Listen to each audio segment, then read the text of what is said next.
Obedien Sooses leef nie net haar kreatiwiteit uit as digter nie, maar ook as modeontwerper. Hallo en welkom by Klets Kompas. Ek is Irene Marie van der Walt en vandag bring ons vir jou onderhoud met Obedien Sooses oor haar 'n nuwe modereeks, Ropa. Dan gaan ons ook die nuutste nuus in Môre se Republikein gesels saam met Anne-Marie de Tooy en vinnig gaan kyk na jou weervoorspelling vir môre. Bly ingeskakel, ons is nou weer terug. Namibia is a land of movement, with waves that never stop reaching forward. Here, adventure is not something we search for. It is something we are born into. In every corner of this country, creativity rises, from artists, from athletes, from dreamers. And when the world comes to explore Namibia, they discover something extraordinary. Because when sport moves people, creativity moves ideas, and tourism moves the world toward us. Something powerful happens. A platform where movement meets imagination, where industries connect, where opportunity grows, where Namibia's next chapter begins. Welcome to the Creative Sport Tourism Expo. Exhibit, partner, experience. Creative Sport Tourism.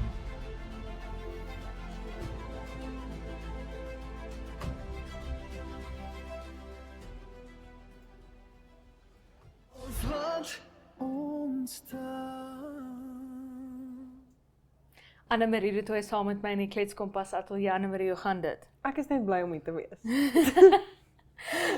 So Anne-Marie en Môre se Republikein 'n berig oor slegs 14% van diegene wat 'n leerlinglisensie gaan skryf wat dan nou deurkom.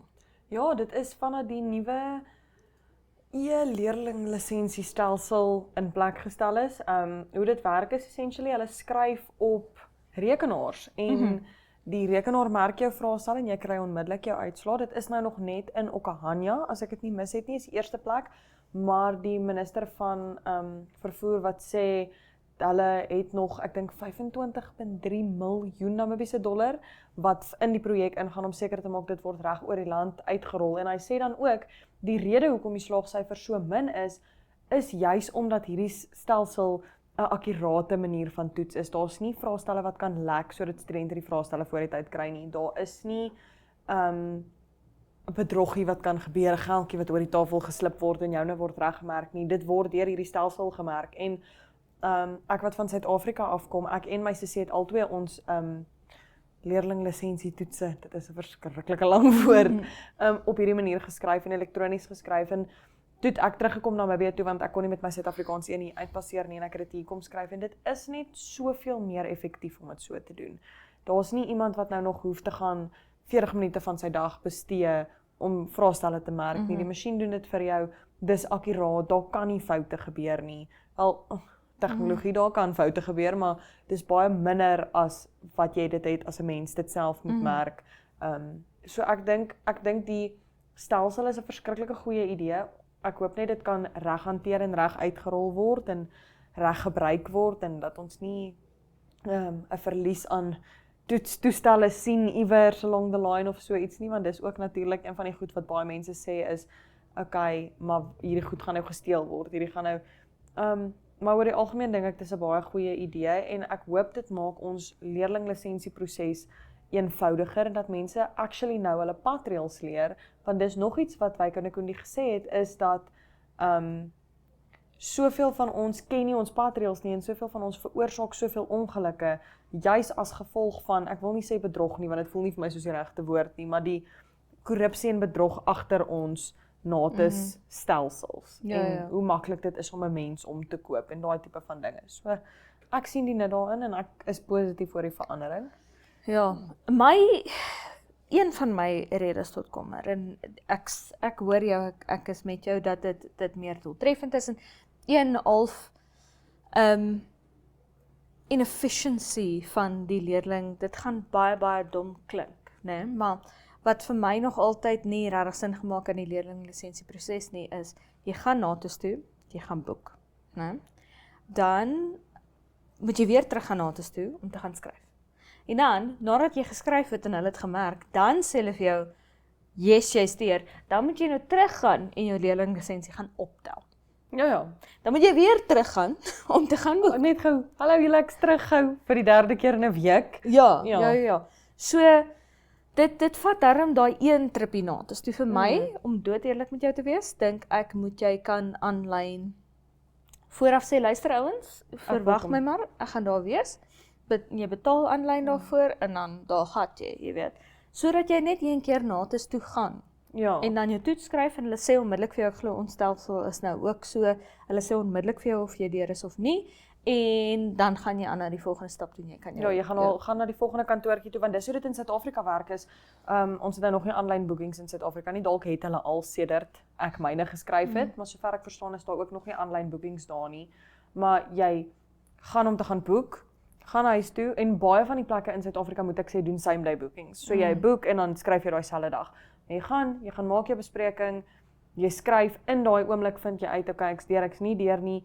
Jy wag vir die res van jou klas om klaar te skryf en die van julle wat deurgekom het beweeg net aan na die volgende venstertjie toe. Die stelsel het outomaties vir daai vrou gesê hierdie en hierdie en hierdie is deur, kry hulle sertifikate of hulle papiere reg, jy kry jou leerlinglisensie en jy gaan huis toe.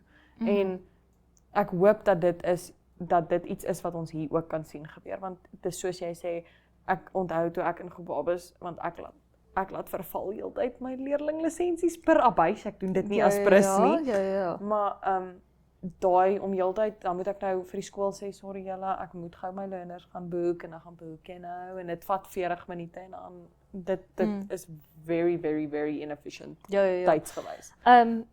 So, my rede tot kommer is kubersekuriteit. Ons weet, ons regering het nie die beste kubersekuriteit nie.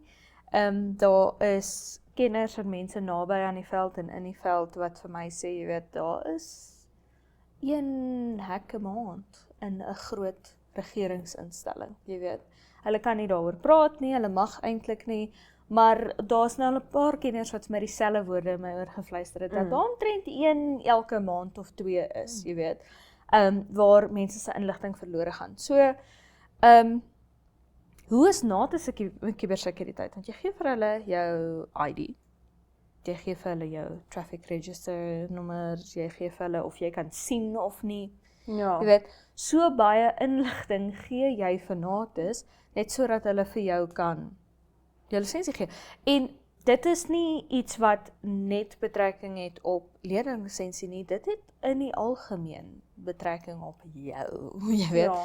My adres, die feit dat ek 'n traffic register nommer het en sonder 'n lisensie 'n kar besit, wat ook nie vir my sin maak dat jy 'n kar kan koop sonder 'n lisensie nie, maar okay. Dat jy 'n kar koop. As jy 'n kar koop, gee jy vir hulle jou huisadres. Jy gee vir hulle nodige inligting oor jou ID, waar jy werk, al daai tipe dinge. En hoekom kubersekuriteit spesifiek hier vir my 'n rede tot kommer is ons sê nou, okay, dis meer sekuur. Hulle kan nou nie die toetse kry nie. Kan hulle nie die toetse kry nie? Ja. Is ons doodseker daaroor? Road Authority het julle doodseker gemaak dat julle kubersekuriteit van so 'n aard is dat hulle nie daai toetse kan kry nie. Kyk, ek weet hoe dit in Suid-Afrika werk en ek weet nie of dit jou gaan gerusstel nie, want ek weet eintlik nie of die Namibiese stelsel presies dieselfde is nie, maar die Suid-Afrikaanse toetse is ook randomized. So die vrae is nie dieselfde vir elke leerling wat skryf nie. Hy gooi bietjie van hierdie, bietjie van daai, bietjie van daai, bietjie van daai bymekaar om dan 'n toets te maak. So ek neem aan, en weer eens ek weet nie, maar ek neem aan die Namibiese stelsel sal dieselfde werk. So daar is nie 'n set toets wat hulle kan hack nie, as ek jou kommer reg verstaan. Soos is dit hoe ek dit verstaan, maar soos ek sê, ek kan heeltemal die kat aan die stert beet hê. Ja, in daai geval kan dit dalk ook help as jy weet die boek en die leermateriaal net oplaai. Ja. As een en sê luister enige van hierdie vrae. Jy weet, want dan al kry hulle hande op daai inligting, is dit eintlik maar dieselfde inligting as wat in jou boekie is, wat jy in elk geval moet leer. So as jy wil gaan leer, hierso, jy weet, hierdie is nie noodwendig die toets nie, hierdie is die inligting, jy weet. Maar nog iets wat my bekommer hieroor is jou insetkoste daarvan, jy weet. Ja. Jou insetkoste, en ons het eintlik baie min tyd nou, maar jou insetkoste van die huidige model is 'n paar velle papier of die gelamineerde boekie wat hergebruik word, en dan nou natuurlik die antwoordboekie, jy weet, wat in die derduisende gedruk word, jy weet. Jou insetkoste vir hierdie model is 20, 50 rekenaars, jy weet, kan jy meer mense dalk per dollar, jy weet, kan jy half minder, kan dit jou minder kos per leerlingtoets wat geskryf is? Ja, dalk, daar's 'n baie goeie kans daarvan, maar jou insetkoste wanneer daai rekenaar breek, en dit is my vraag, as daai rekenaar breek, gaan ons daardie insetkoste weer kan regverdig, en gaan ons werklik die spasie in ons begroting maak om daardie rekenaars te vervang? Ja, daai maintenance costs daarvan, want ook rekenaars moet opgedateer word. Jy kan nie vir 10 jaar dieselfde rekenaar gebruik nie. So ek hoor jou kommer, en ja, ek het nie die antwoorde vir dit Ons sal maar moet sien. Jy het blykbaar die antwoorde vir jou leerlingtoets, maar ook maar net elke dan en wan. Elke tweede of derde keer wat ek hom gaan skryf, het ek 'n antwoord. ek so een of twee. Elke keer op die tweede keer kry ek hom. Maar Annemarie, dankie dat jy by ons was. Ons maak nou 'n draai by die weer.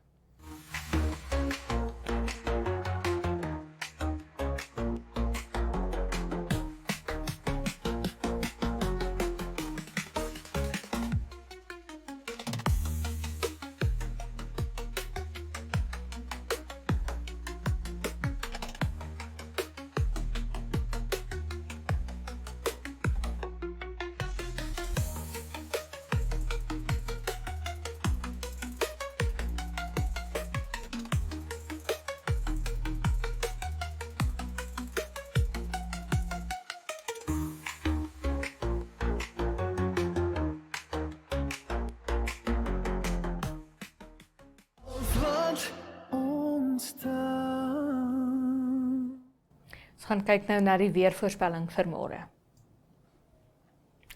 Op Arnhem-Vlei môre is sonnige dag met 'n minimum van 10 grade Celsius en 'n maksimum van 22. Gedeeltelik bewolk op swak op Munt met 'n minimum van 13 grade Celsius en 'n maksimum van 16. Ook 'n sonnige dag op Reebot met 'n minimum van 7 grade Celsius en 'n maksimum van 26. 'n Sonnige dag in die noorde môre met 'n minimum van 12 grade Celsius en 'n maksimum van 30 grade Celsius vir Rundu. Gedeeltelik bewolk in die hoofstad môre met 'n minimum van 9 grade Celsius en 'n maksimum van 25. En ook sonnig in die ooste met 'n minimum van 11 grade Celsius en 'n maksimum van 25 vir Gobabis.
Die Rongo-span het onlangs by Obedien Tsuses gaan aanklop om te gesels oor haar modereeks Europa.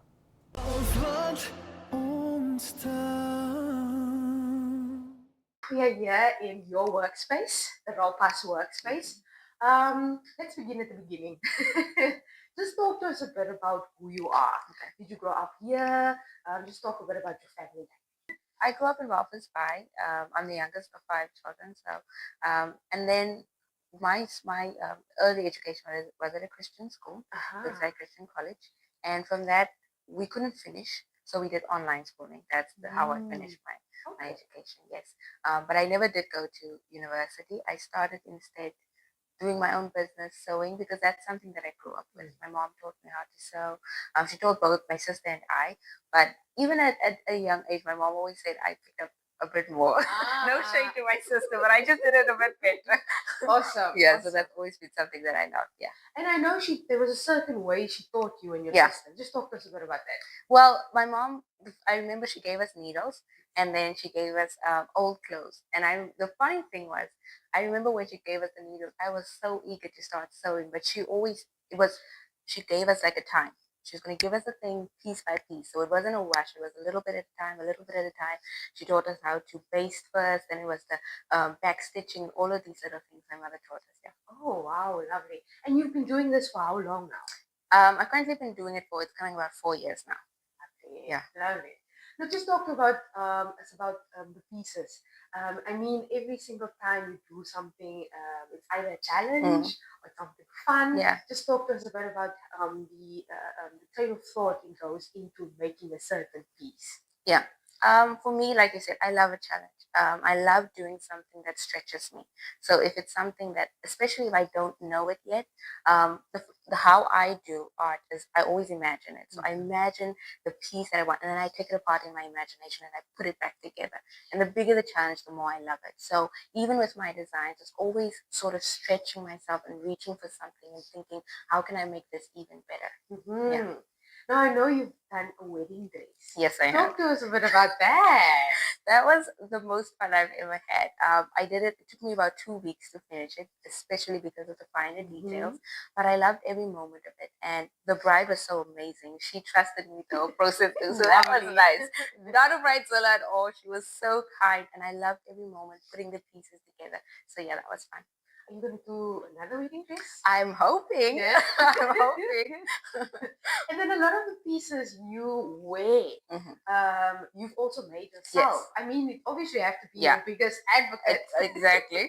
But tell us a bit about your style. What kind of style do you like? My style is actually very influenced by my mother. She's she loves dresses first of all, but she's also very feminine in the way that she dresses, and I think I took that from her. So I'm always trying to accentuate the female form to make it because it is so beautiful. So just adding to it and silhouettes that really accentuate it. That's my style. Now, do you also draw? If you imagine something, you also draw it and then you make it according to I do. And that's how it started. So it was all about drawing when we were younger. My sister and I, we had magazines. We drew so much. So I do sketch. And that's how the design starts in my mind. Yeah. Awesome. Tell us about the name Ropa. Where does it derive from? The name Ropa is a Spanish word meaning clothes, and it came from a time in my life when my sister and I were learning Spanish. And I love that so much because for me, it symbolizes what I love to do, which is just make clothes. So I thought the name Ropa is so symbolic because it's all about my dream. So I stuck with it. Yeah, it's so simplistic. Yes. Wow. It doesn't have to be something fancy. No, it is not. Just true to yourself. Yeah. True to what you do. Exactly. Yeah. Now tell us a bit about where do you hope to see your brand one day? I have big dreams. Talk to us. Tell us. I would really love to have a huge brand where my main thing is couture. So I love doing couture pieces, but I also want to do, I guess, boutique, simpler and maybe more for the this is going to be hard to say, but not the big events. The everyday style. Yeah. So that's going to be one leg of the idea. It's the simpler, the boutique style. But then there's also the couture, which is for the the events, the red carpets, the weddings. That's where I see Ropa. And then also, if possible, a fashion magazine, because that's always been the dream of my sister and I. Yeah. Too. Yeah. No, you and your sister also very close. We are very close. How does she fit into your designs and Ropa and just you?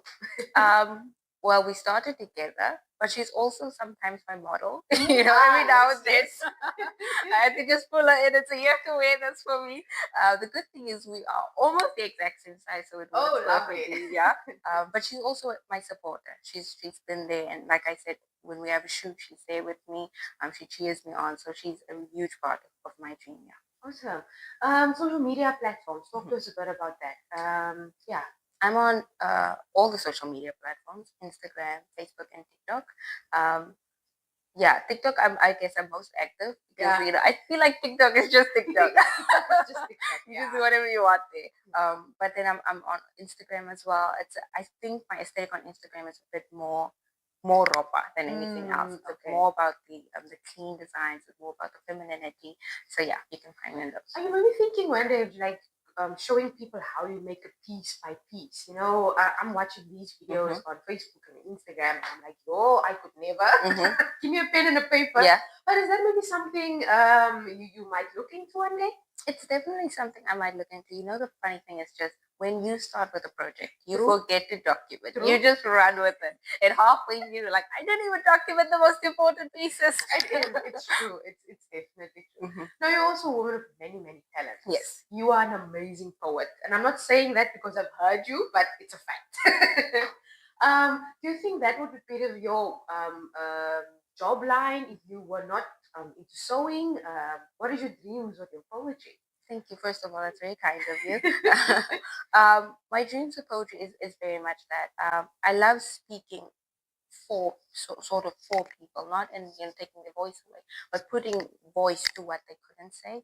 And I think that's because that's something that poetry did for me. I really struggled when I was younger. I wasn't articulate at all. So writing poetry became a way for me to be able to express myself. And I love to do that for other people as well. Okay, this is from a poem, Identity, something that's really close to my heart. Okay. Then, just like the Father's voice broke through nature over 2,000 years ago, it rings through again, saying, You are my beloved child. In you I am well pleased. If he speaks through the thunder as it roars, or the sunshine at the first break of dawn, or the dew as he's getting ready to refresh you, or the mountains, strong and high, or if he speaks in a whisper, like when he comforted Elisha when he was so depressed he wanted to die. His word is the victory banner above your head. It is the melody that sings over you as you rest. It's the wings in which you find shelter. His arms cradle you and hold you close to his chest. His word is what started creation, sustains it. And when everything has passed, his word will last. His word gives us his whole armor. It is a sword within our hands. It not only sustains creation, it is our daily bread. His word is a mirror, the fire within our bones, the message of reconciliation on our tongue when we call to a lost world, come back to God. His word is the lamp for our feet, just enough light to show us the next step and just enough for us to trust him with the rest. His word is Jesus, full of grace and truth, our Savior who doesn't stand afar, rather he comes close and became in every respect like us, in order that he should be the perfect sacrifice for our sins. And through his one sacrifice, he satisfied the wrath and righteousness of God. He established a new covenant, one based on better promises, and made us the benefactors. His word is our foundation, firm throughout all the ages. Every promise holds true and it never changes. He makes no mistake. What he says is what he means. This is your identity. You are his beloved child. In you, he is well pleased. Beautiful. Beautiful. Thank you. Just talk to us about how you came about that piece, your train of thought behind it. What happened was I was struggling with my identity for a long time, and the Lord began to reveal that to me, who I am.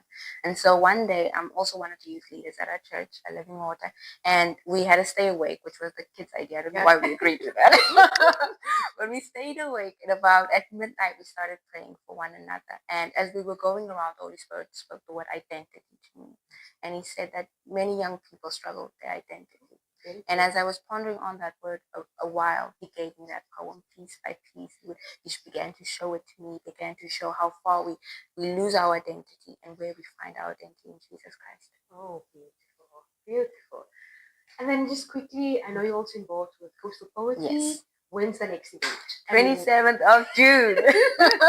And this is open to poets, Yes. musicians. Yes. Talk to us a bit about that. Coastal poetry is a movement that was started by Green and Benny and a group of them, and it has been good. We had a pause because of COVID, but we are back. We've been back for a while. But I think I'm seeing even last time we had so many poets who were excited, and we keep having them interacting on social media. So I definitely want to invite every poet, every artist to please take part in this. This is your space. It's your stage. We invite you to be a part of it, and we love it. I mean, we have a great crowd and people are really enthusiastic about it, and that's the heart of coastal poetry. Yeah, and then just finally to wrap up all of it, Ropa, coastal poetry, you being a poet. Any last words from your side? You know what? I just want to say thank you. Whether it's Ropa or coastal poetry, I'm thankful for the people who believed in me, who invested in me, taking the time to listen to my story, to reshare my story. Thank you so, so much. And I believe that there's so much more to come and so much more we can do together.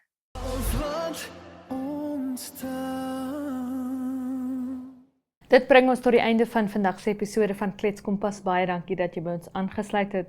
Onthou, jy kan Klets Kompas elke maandag tot donderdag om 8 uur die aand op Netwerk Televisie DStv 285 en GoTV kanaal 25 sien, as ook op oneup2.com.